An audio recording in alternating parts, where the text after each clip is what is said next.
శ్రీకృష్ణ జగద్గురు పరబ్రహ్మణే నమః. ఓం నమో శ్రీ వేదవ్యాసాయ నమః.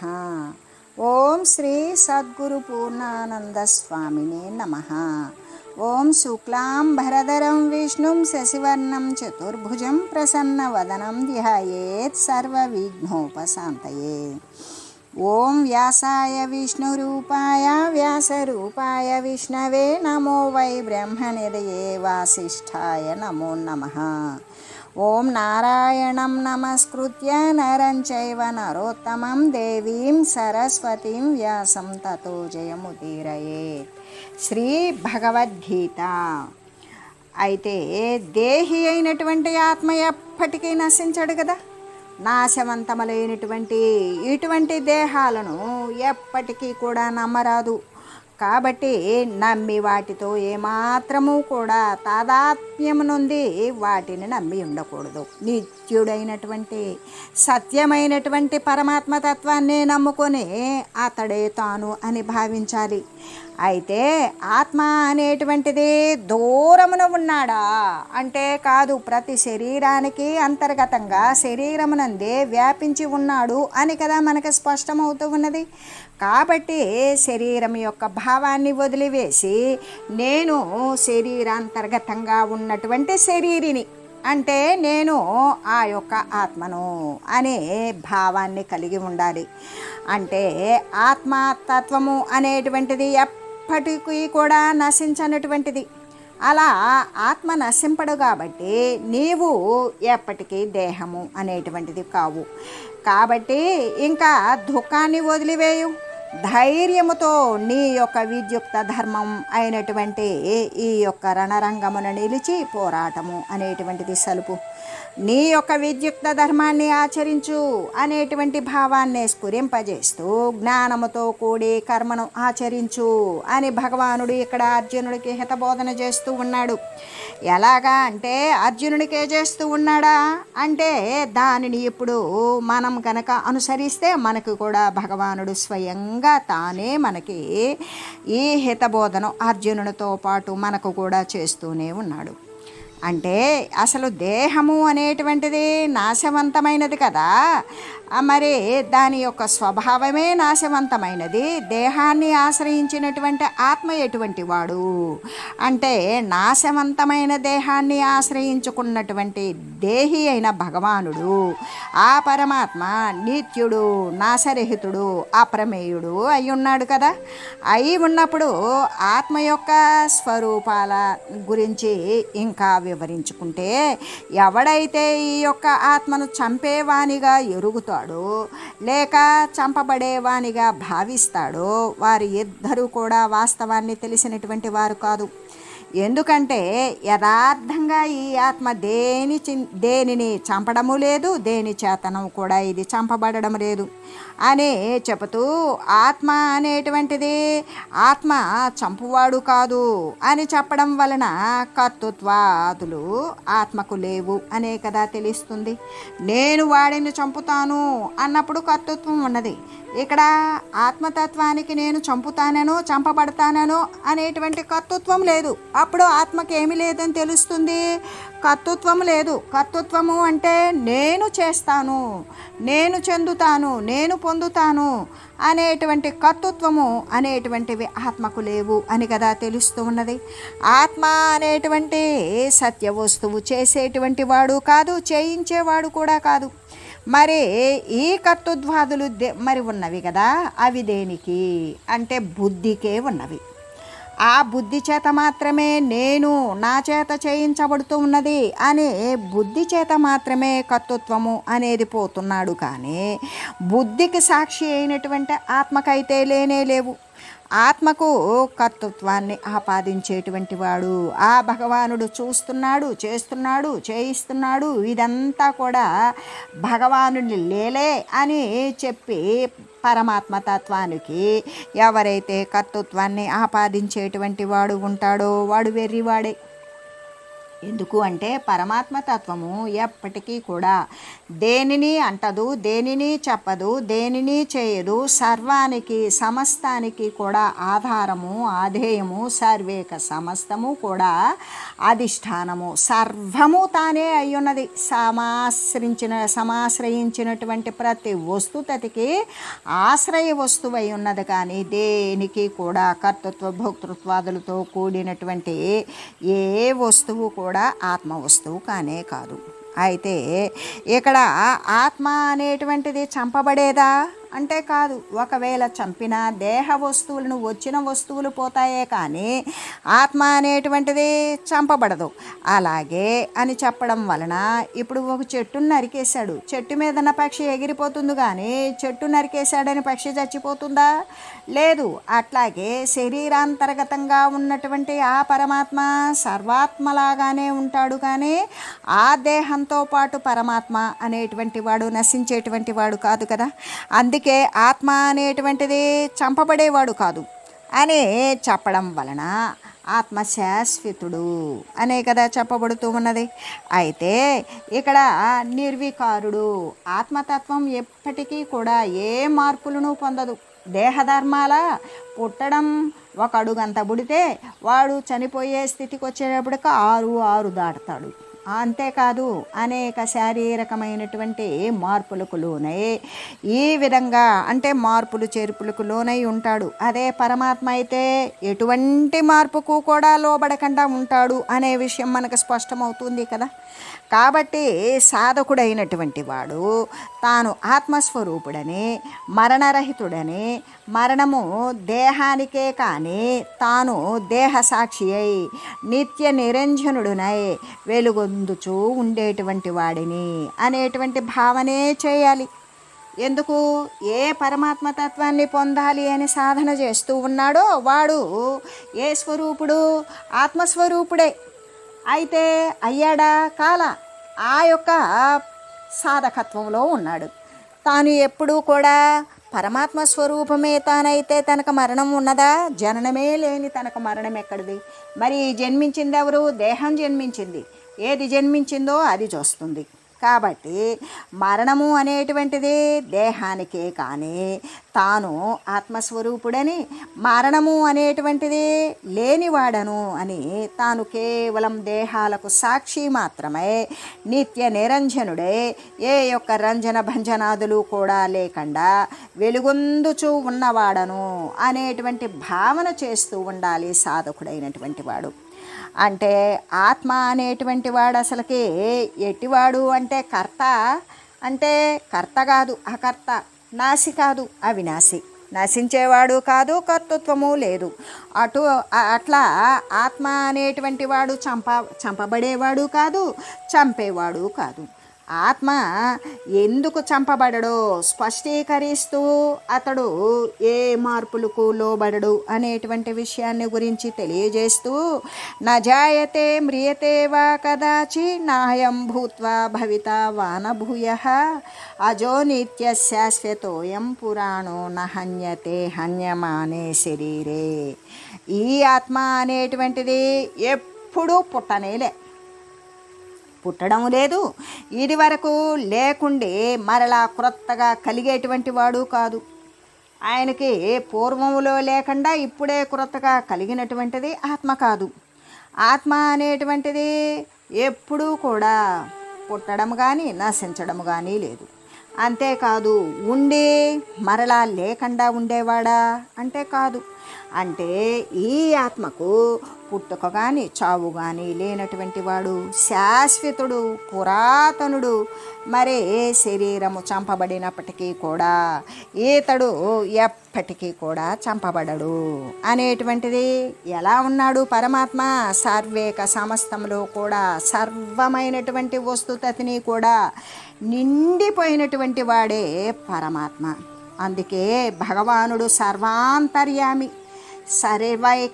సర్వ శరీరాలలో కూడా అంతర్యామి అయి ఉన్నటువంటి వాడు అని తెలియజేస్తూ దీని గురించి మనం ఒక చిన్న ఉదాహరణ తెలియజేసుకుందాం. ఒకానొక ఆశ్రమమునందు ఒక గురువు ఉన్నాడు. ఆ గురువు దగ్గర 10 మంది శిష్యులు కూడా ఉన్నారు ఆయనకి సేవ చేసుకుంటూ. ఆ శిష్యులకి చక్కని ఆధ్యాత్మిక విషయాలను బోధిస్తూ వారిని తరింపజేయాలి అనేటువంటి కోరిక గురువుకి చాలా ఎక్కువగా ఉండేది. అయితే దానిని అనుసరించి ఆయన సమయం దొరికినప్పుడల్లా సరే వారందరినీ కూడా ఒక చోట సమావేశం పరుస్తారు.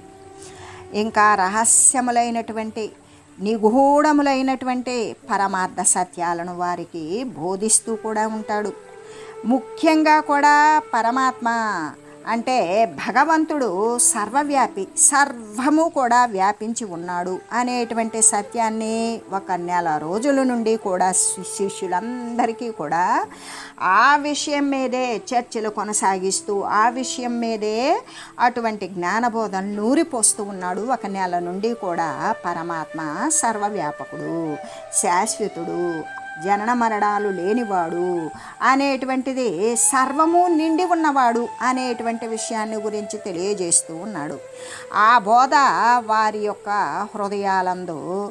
హృదయం అంటే వారి యొక్క మనసుకి పట్టిందా లేదా అనేటువంటి విషయమై ఆ యొక్క దానిని గురించి తెలుసుకోవాలి అని ఆ యొక్క గురుడు ఎన్నో ఉపమానాలను, ఉదాహరణలను, దృష్టాంతాలను కూడా తీసుకొని వాళ్ళకి ఇంకా కూడా చక్కగా బోధ చేస్తూ ఉండేవాడు. పరమాత్మ సర్వవ్యాపి అనేటువంటి విషయం వాళ్ళకి దృఢపడాలని. అయితే దివ్యమైనటువంటి ఆ బోధన ఆలకిస్తూ ఉన్నారు ఆ ఆశ్రమవాసులు. ఇంకా ఆనందడోలికల్లో ఊగుతూ ఉన్నారు. వారి సంతోషానికి ఏమాత్రమూ హద్దు లేదు. అనుభవజ్ఞుడైనటువంటి ఆచార్యుడు అంటే ఆ గురుడు లభించాడు కదా అని కూడా వారి యొక్క శిష్యుల యొక్క అదృష్టాన్ని శిష్యులే కొనియాడుకుంటూ పొగుడుకుంటూ ఉన్నారు. ఇలా కొంతకాలం జరిగింది.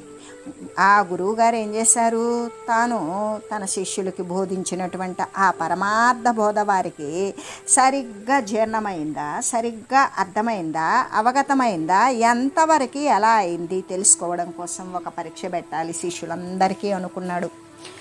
ఒక రోజున ఆయన తన 10 మంది శిష్యులని కూడా సమీపానికి పిలిచారు. ఒక్కొక్కరికి కూడా ఒక్కో అరటిపండు ఇచ్చారు. ఇచ్చి వారితో ఇట్లా అన్నాడు, ఓ ఆశ్రమవాసులారా, ఇక్కడ గురుడు అనేటువంటి వారు ఓ శిష్యులారా అని సంబోధించరు. ఓ అంతేవాసులారా, లేదా ఓ ఆశ్రమవాసులారా, లేదా నాయనలారా, వత్సలారా అనే సంబోధిస్తారు. అలాగనే తన మరి ఆ యొక్క శిష్యులను అంటే తన కుమారుల, తన ప్రియపుత్రులమై తుల్యమైనటువంటి ఆ కుమారులను పిలిచి, నెల రోజుల నుండి కూడా నేను మీకు గంభీరమైనటువంటి ఒక పారమార్థికమైనటువంటి సత్యాన్ని గురించి వివరించి తెలియజేస్తూ ఉన్నాను కదా, ఆ తత్వము మీ అందరికీ కూడా అర్థమైందో లేదో నేను నేడు తెలుసుకోదలిచానయ్యా. ఆధ్యాత్మ విద్యను అనుభవంతో మేళవించినప్పుడు మాత్రమే అది చక్కగా శోభిస్తుంది. అంటే వాచా వేదాంతానికి అంత విలువ లేదు కదా. ఏ సత్యమైనప్పటికీ కూడా అనుభూతం చేసుకున్నప్పుడు మాత్రమే పూర్ణ ఫలితాన్ని ఇస్తుంది. కాబట్టి నెల రోజుల నుండి మీకు నేను బోధిస్తూ ఉన్నటువంటి ఆ భగవంతుని యొక్క సర్వవ్యాపకత్వ సిద్ధాంతము అనేటువంటిది మీకు హృదయస్థమైనదో లేదో నేను ఇప్పుడు మీకు పరీక్షించదలిచానయ్యా. ఇదిగో ఇప్పుడు మీ అందరికీ కూడా ఒక్కొక్క అరటిపండు ఇవ్వబడింది కదా, దానిని మీరు తీసుకొని వెళ్ళండి, ఎవ్వరూ చూడకుండా తిని మరలా నా వద్దకు రండి అని చెప్పాడు. గురువుగారు ఆ వాక్యాలను విన్నారు. శ్రద్ధాలువులైన శిష్యులందరూ కూడా గురుదేవుని యొక్క ఆజ్ఞని శిరసావహించడం కోసం ఒక్కొక్కరు ఒక్కొక్క దిక్కుకు వెళ్ళిపోయారు. మొదటివాడైతే ఒక ఇంట్లోకి ప్రవేశించాడు. ఒక ఏకాంత ప్రదేశంలో ఒక గదిలో దూరి తలుపు గడియ వేసుకున్నాడు. కిటికీలు బంధించాడు. రెండవ ప్రాణి ఎవ్వరూ చూడకుండా గురుదేవుడిచ్చిన అరటిపండును తినేశాడు. ఇక రెండో వాడేం చేశాడు, సుదూర ప్రాంతం, చాలా దూరమైనటువంటి ప్రాంతానికి వెళ్ళాడు. ఒక పాడుబడిన సత్రములో జ్వరబడ్డాడు. అందొక గదిలో తలుపు వేశాడు. నేల మీద చీమలుండడాన్ని చూసి, అవి కూడా ప్రాణులే కాబట్టి అవి చూసినట్లయితే గురువాజ్ఞను మీరినట్లవుతుందని భావించాడు. తడిగుడ్డతోటి వాటిని అన్నింటినీ అద్దె బయట పారవేశాడు. లోపల ఏ ప్రాణి చూడకుండా అరటిపండును అమాంతంగా అరిగించి వేశాడు.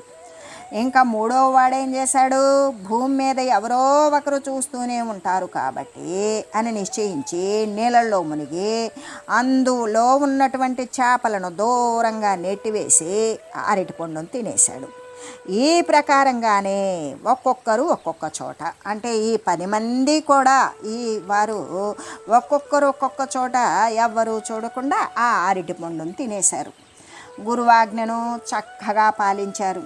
సాయం సమయానికి అందరూ కూడా గురుదేవుని యొక్క చెంతకు వచ్చి చేరారు. కానీ విచిత్రం ఏమిటంటే ఆ 10 మందిలో కూడా 9 మంది మాత్రమే గురుదేవుడు ఇచ్చినటువంటి అరటి పండును తినివేసి వచ్చారు. 10వ వాడు మాత్రం దానిని తినకుండా తిరిగి గురువు వద్దకు దానిని తీసుకొని వచ్చాడు.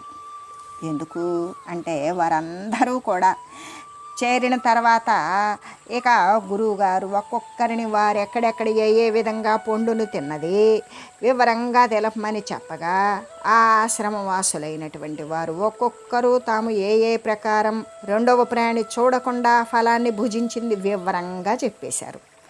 కానీ చివరివాడేం చేశాడు అంటే మహాత్మా, అంటే పండు తినలేనటువంటి వాడు, మహాత్మా ఓ గురుదేవా, తాము నెల రోజుల నుండి కూడా భగవంతుడు సర్వవ్యాపి అని చెప్పున్నారు కదా. అలాంటప్పుడు చరాచర జగత్తంతటా కూడా, అంటే కదిలే వాటి యందు కదలని వాటి యందు కూడా సమస్తము జగత్తు అంతటా కూడా బాహ్యములో భావములో లోపల వెలుపల తేడా లేకుండా అణువణువునందు కూడా ఆ పరాత్పరుడు వ్యాపించి ఉన్నాడు అని కదా తమరు చెప్పింది. అతడు లేని చోటే లేదు అని కదా మీరు బోధించి ఉన్నారు. మరి అటువంటి భగవంతుడు నా ప్రక్కనే ఉండి చూస్తూ ఉండగా నేనెట్లా అరటి పండును తినగలను? అందుచేత దానిని తినకుండా తిరిగి తీసుకొచ్చేశాను అని వినయంతో పలికాడు. ఆ వాక్యాలను విన్నటువంటి గురుదేవుడు పరమానందపడ్డాడు. తక్కిన శిష్యులతో అన్నాడు, ఓయి ఇతడొక్కడే నేను బోధించినటువంటి దానిని చక్కగా అర్థం చేసుకున్నాడు. చక్కగా జీర్ణమైంది ఇతనికి ఈ బోధ. మీరందరూ కూడా నా బోధను పైన తెలుసుకున్నారే కానీ అనుభవపూర్వకంగా మాత్రం తెలుసుకోలేదు. ఎందుకు అంటే భగవంతుడు అణువణువునందు వ్యాపించి ఉంటే సర్వసాక్షి అయి జీవుల యొక్క సమస్త వ్యవహారాన్ని పరికిస్తూ ఉంటే నా ప్రక్కన ఎవరూ లేరని భావించి మీరు ఎలా నేనిచ్చినటువంటి పండుని భుజించగలిగారయ్యా? కాబట్టి మీరందరిలోకి కూడా నేను చెప్పిన బోధను చక్కగా గ్రహించినటువంటి వాడు ఇతడొక్కడే. ఇక మీదటైనా సరే మీరందరూ జాగ్రత్త వహించి నేను చెప్పేటువంటి దానిని సరిగ్గా ఆచరణలో ఉంచుకోండి, అనుష్ఠానం చేయండి, ధన్యులు అవ్వండి అని బోధించాడు. శిష్యులందరూ అట్లే అని చెప్పి తమ తమ జీవితాలను గురుబోధ చేత సంస్కరించుకొని కృతార్థులే అయ్యారు. కాబట్టి ఇక్కడ భగవానుడు అనేటువంటి వాడు ఎటువంటి వాడు? శాశ్వతుడు, సర్వసాక్షిత్వ స్వరూపుడు. భగవానుడు సర్వము కూడా సాక్షి అయి బాహ్యానికే కాకుండా అంతరంగమును కూడా దేహాంతర్గతంగా దేహిలాగా కూడా జీవుల యొక్క సంకల్పాలను కూడా బహుజాగ్రత్తగా పరిశీలిస్తూ ఉంటాడు అని నిశ్చయించి ఏ పాపాన్ని చేయకూడదు కదా. భగవద్భక్తి జీవకారుణ్యము సర్వ జీవుల పట్ల కూడా భూతదయ కలిగి పవిత్రమైనటువంటి జీవితాన్ని గడిపి భగవంతుని యొక్క కృపకు పాత్రులే అవుదురుగాక అనేటువంటి ఆశీర్వచనముతోటి, అంటే భగవానుడు ఆకాశం కంటే కూడా మహాసూక్ష్మమైనటువంటి వారు కదా. వారు ఎటువంటి వారు? పరమాత్మ స్వరూపము, అంటే చిదాకాశ స్వరూపులు. వారు సర్వత్రా కూడా ప్రకాశిస్తూ ఉన్నారు అని తెలుసుకోవాలి. అలా తెలుసుకున్నప్పుడు పాపకార్యాలను చేయడానికి వాడు సాహసించడు. ఎందుకు? తన యందు నిక్షిప్తమై ఉండి తన జడభరితమైనటువంటి దేహాన్ని కదిలించేటువంటి ఆ చేతన స్వరూపములో చేతనను కలిగించేటువంటి చైతన్య స్వరూపంలో ఉన్నది కూడా ఆ పరమాత్మే అనే విషయం ఉన్నప్పుడు, తాను పరమాత్మ స్వరూపమే అయి ఉన్నప్పుడు పాపకార్యాలను చేయగలుగుతాడా? చేయలేడు కదా. అందుకే ప్రతి ఒక్కరూ కూడా ఈ యొక్క సర్వవ్యాపకుడైనటువంటి పరమాత్మ సర్వమునందు నిండి నిక్షిప్తమై నిలువరించి ఉన్నాడు అనేటువంటి విషయాన్ని గ్రహించినప్పుడు ఇంకప్పుడు ఏ పాపాన్ని ఎవ్వడు కూడా చేయలేడు. అలాగే ఇక్కడ ఈ ఆత్మ, ఈ పరమాత్మ తత్వము అనేటువంటిది ఎప్పుడైనా సరే ఒక శరీరాన్ని ధరించి పుట్టిందా? లేదు. పోనీ వదిలిపెట్టి పోతుందా? లేదు. మళ్ళీ కూడా కొత్తగా లేకుండా వస్తుందా? ఉండి లేకుండా పోతుందా? కాదు కదా. అంటే ఈ పరమాత్మ తత్వము ఎల్లప్పుడూ కూడా పుట్టుక చావు లేనటువంటిది, జనన మరణం లేనటువంటి శాశ్వత స్వరూపుడు. అంటే పురాతనుడు, పూర్వము ఉన్నాడు, ఇప్పుడు ఉంటున్నాడు, రేపు భవిష్యత్తులోనూ ఉంటాడు. ఆయనకు చావు పుట్టుకలు, శరీర ధర్మాలు అనేవి వర్తించవు. శరీరము చంపబడినప్పటికీ కూడా ఈతడు చంపబడడం లేదు కదా అనేటువంటి ఈ యొక్క అంటే మనకి ఏమని చెప్తూ ఉన్నారంటే, ఈ గీత అనేటువంటిది ఉపనిషత్ సారమే అవడం చేత ఈ యొక్క వాక్యాలే మనకి నిదర్శనంగా చెప్పుకోవచ్చు. అంటే శరీరం నశించినప్పటికీ కూడా ఆత్మ నశించడు అని చెప్పినందువలన శరీరము కంటే కూడా వేరయ్యి ఆత్మసాక్షిగా ఉన్నాడు అనే కదా మనకు స్పష్టమవుతూ ఉన్నది. అప్పుడు ఏ విధంగా అంటే ఈ యొక్క పరమాత్మ కంటే వేరైనటువంటిది మరొకటి లేదు అని మనం తెలుసుకున్నప్పుడు మన యొక్క శరీర సైతం కూడా పరమాత్మ వస్తువే అవుతుంది. ఒకవేళ వచ్చిపోయేటువంటి మిథ్యాస్వరూపాలైన జడదేహాలు అనేవి నశించినా ఆ యొక్క శరీరానికి అంతర్గతంగా ఉన్నటువంటి ఆత్మ అనేటువంటిది సాక్షి స్వరూపంలో ఉన్నాడు. వచ్చిపోయేటువంటి ఈ యొక్క దేహాలు మాత్రమే నశిస్తూ ఉన్నాయి అనేటువంటి విషయం స్పష్టమవుతుంది కదా. కాబట్టి మనుజుడు నశించేటువంటి శరీరంతో ఎటువంటి తాదాత్మ్యాన్ని కూడా పొందకూడదు. ఎందుకు? ఈ శరీరము నేను అనేటువంటి భావన శరీరము పట్ల ఎవ్వరికీ కూడా ఉండకూడదు. ఎందుకు అంటే నీవు ఈ శరీరము నేను అన్నప్పుడు శరీరం పోతుంది, నువ్వు పోవట్ల. నువ్వైనటువంటి వాడెవడు? శరీర అంతర్గతంగా ఒకడు ఉన్నాడు, వాడితో అందుకు కాబట్టి పోయేటువంటి అసత్ పదార్థాలను పట్ల తాదాత్మ్యాన్ని అంటే మగ్నతను చెందడం అనేటువంటిది చెందకుండా నశింపకుండా ఉండేటువంటి ఆత్మ మాత్రమే తాను అని నిరంతరం కూడా భావిస్తూ ఉండాలి. దాని చేత ఏమవుతుంది? అపరిమితమైనటువంటి అంటే విపరీతమైన అపరిమితమైనటువంటి ధైర్యం వస్తుంది. ఆ అపరిమితమైనటువంటి ధైర్యంతో ఆనందం కూడా కలుగుతుంది. ఇంకప్పుడు భయం అనేటువంటిది ఉండదు, నిర్భయత్వంతో ఉంటాడు. అలా నిర్భయత్వం ఉత్పన్నమైనప్పుడు ఇక శరీరం పోతుంది అనేటువంటి మరణ భయం ఏమైనా ఉంటుందా? లేదు. అది కూడా పటాపంచలైపోతుంది. అంటే ఇక్కడ అసలు ఆత్మ యొక్క స్వరూపము అనేటువంటిది ఏంటి అంటే ఆత్మ అనేటువంటి వాడు పుట్టుక కానీ చావు కానీ లేనటువంటి వాడు. అంటే ఎల్లప్పుడూ కూడా శాశ్వతుడైన వాడు, సర్వరూపముల యందు కూడా నిండి ఉన్నవాడు. అంటే జనన మరణాలు లేనటువంటి వాడు. ఎల్లప్పుడూ అన్నప్పుడు భూత భవిష్యత్ వర్తమాన కాలాలు సదా సర్వత్రా సర్వకాల సర్వావస్థల యందు కూడా శాశ్వతమై ఉండేటువంటి వాడు, స్థిరమైన వాడు, శాశ్వతుడు, పురాణ పురుషుడు, శరీరము నశించినప్పటికీ కూడా నశించనటువంటి వాడు అని చెబుతూ ఆత్మ ఒకరిని చంపువాడు ఎందులకు కాడు. అంటే వాడు చచ్చేవాడు కాదు, ఆత్మ చంపేటువంటి వాడు కాదు. అయితే ఆత్మ అనేటువంటిది ఒకరిని చంపువాడు ఎందులకు కాడో అనేటువంటి విషయాన్ని గురించి వివరిస్తూ వేదా వినాశినం నిత్యం యయేన మజమవ్యయం కథం స పురుష పార్థకం ఘాతయతి హంతికం.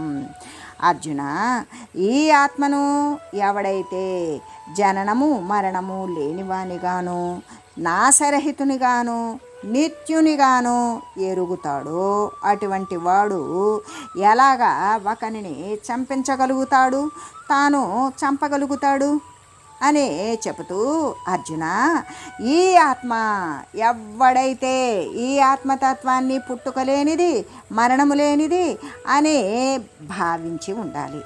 అలాగా అంతేకాదు ఆత్మస్వరూపము అనేటువంటిది నాశము లేనటువంటిది, శాశ్వతమైనటువంటిది అని ఎవరైతే తెలుసుకుంటారో ఆ తెలుసుకున్నటువంటి వాడు ఇక అటువంటి వాడు ఎట్లా ఒకరిని చంపించగలుగుతాడు, ఒకరిని చంపగలుగుతాడు అంటే ఆత్మస్వరూపం సర్వవ్యాపకము అని తెలిసినప్పుడు తాను చంపించను లేడు, తాను చంపను లేడు అని చెబుతూ, అంటే ఆత్మ అనేటువంటిది శాశ్వతమైన స్వరూపం కాబట్టి ఎవ్వరూ చంపలేరు, ఆత్మతత్వాన్ని ఎవ్వరూ చంపలేరు. ఇంకా కూడా చంపించాలని చూసినా సాధ్యం కాదు, చంపలేరు, చంపించలేరు అనేటువంటి విషయాన్ని వ్యక్తం చేస్తూ ఓం మంగళం పావన గీతామాత జయ మంగళం భక్తజనావని బంధ విమోచనే భవభయహారిణి భవ్యదాయిని మంగళం. ఓం మంగళం శ్రీ కురుక్షేత్ర రణక్షోణీ విహారిణే పార్థసారథి రూపాయ గీతాచార్యాయ మంగళం. ఓం మంగళం మహత్.